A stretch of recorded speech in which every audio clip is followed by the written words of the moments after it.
dando sequência aí, certo? Na página 52, curioso é a função do jornalismo. Este é um facsímile da primeira edição do primeiro periódico a circular no Brasil. Então aqui vamos ler, é o primeiro periódico, é como se fosse a primeira edição, né, do jornal quando começou a circular no Brasil, tá bom? Em 1808, Hipólito Costa iniciou em Londres a produção do jornal Correio Brasiliense. Então a produção nem foi aqui no Brasil, foi lá, né, em Londres. Em Londres, então, ele fez essa primeira edição para depois trazer aqui para o Brasil. Observe o destaque que este editor dá à função social da imprensa. O primeiro dever do homem em sociedade é ser útil aos membros dela. Ninguém mais útil, pois, do que aquele que se destina a mostrar com evidência os acontecimentos. Tal tem sido o trabalho dos redatores das folhas públicas. Então, nós temos aqui, tá?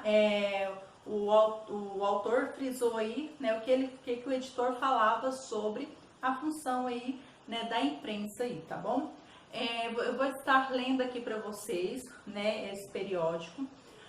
Observem que a escrita está totalmente diferente da nossa escrita atual, que é uma escrita aí onde utilizava-se repetição de letras, outros sons, né, utilizava outros sons de letra para representar sons das letras que utilizamos atualmente, tá? Então, observem e acompanhem comigo, tá bom?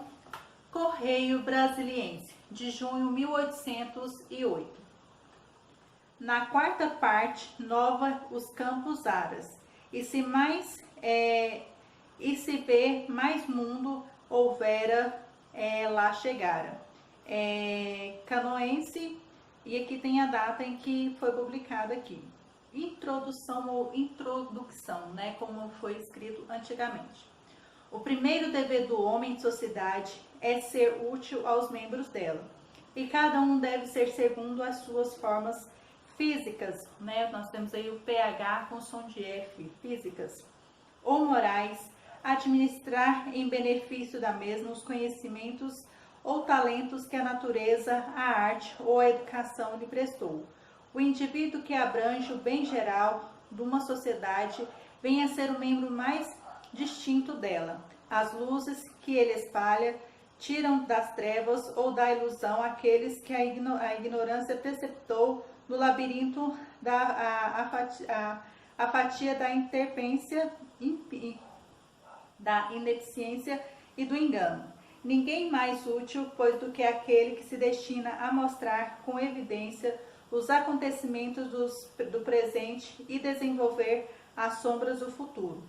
Tal tem sido o trabalho dos redatores das folhas públicas, quanto estes, munidos de uma crítica sã e de uma censura adequada, representam os fatos, momentos e reflexões sobre o passado e as soldidas conjecturas sobre o futuro. Deve-se à noção portuguesa as primeiras luzes dessas obras que excitam a curiosidade pública. Foi em Lisboa, na imprensa de Kreisbock, em 1649, que este redator traçou em evidência, debaixo do nome de boletim, os acontecimentos da guerra da aclamação de Dom João IV. Neste folheto se viam os fatos tais quais a verdade os devia pintar, e dessa forma interessante se valeu.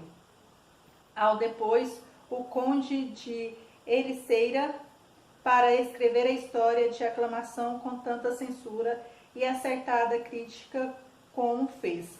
Alberto Diniz, o papel do jornal e a profissão do jornalista. Então nós temos aqui o exercício que fala assim: você concorda que nos diferentes veículos de informação a função do jornalismo tem sido informar o leitor, ser útil aos membros da sociedade? Justifique sua resposta com exemplos. Então, você vai aí colocar aí se você concorda, tá? Se realmente, né, o jornalista ele está aí sendo fiel aos membros, né? No caso aí a sociedade que somos nós, Se ao relatar algum fato, algum acontecimento, ele está sendo fiel à sociedade. E aí você, principalmente através, né, dos meios de comunicação que temos hoje, que é o jornal impresso, televisivo, internet, né, então sites. Então, nós temos aí vários meios de circulação em que pode, né, estar aí sendo distribuído, vinculando aí, ou seja, está sendo distribuído o jornalismo, né, está sendo aí publicado. Então, você concorda que o jornalismo está sendo aí fiel à sociedade? E aí você vai justificar através de exemplos, né? Se você concorda, eu assisti, né, um jornal televisivo em que mostrou, né, sua fiel notícia para nós, né, sociedade. Por exemplo, aí sobre o coronavírus, né, se realmente, né, os jornalistas estão falando aí, colocando a verdade sobre a doença, ou outra coisa, outro dado que você acha importante, algum esporte, né? E assim, de acordo com o assunto que você se sentir mais fácil, né, de colocar aí, que um jornalista esteja comentando, ou o jornalismo em si, né, está prestando aí para nós, a sociedade. Então, eles estão sendo fiéis a nós mesmos. E aí você vai colocar e responder aí. Caso não haja espaço no livro, respondendo no caderno de português. E agora nós vamos para verbos significativos, verbos de ligação. Então, só frisando que os verbos significativos, ele tem que ter uma ação, né, atribuída ao sujeito. Verbos de ligação tem que ter uma característica aí atribuída ao sujeito. Então, nós temos aqui, na unidade anterior, você revisou a estrutura das orações. Então, nós revisamos aí oração, frase e período. Principalmente aí, oração, né? Que a oração ela tem que ter um verbo para se tornar uma oração, verificando que todas apresentam verbos no predicado.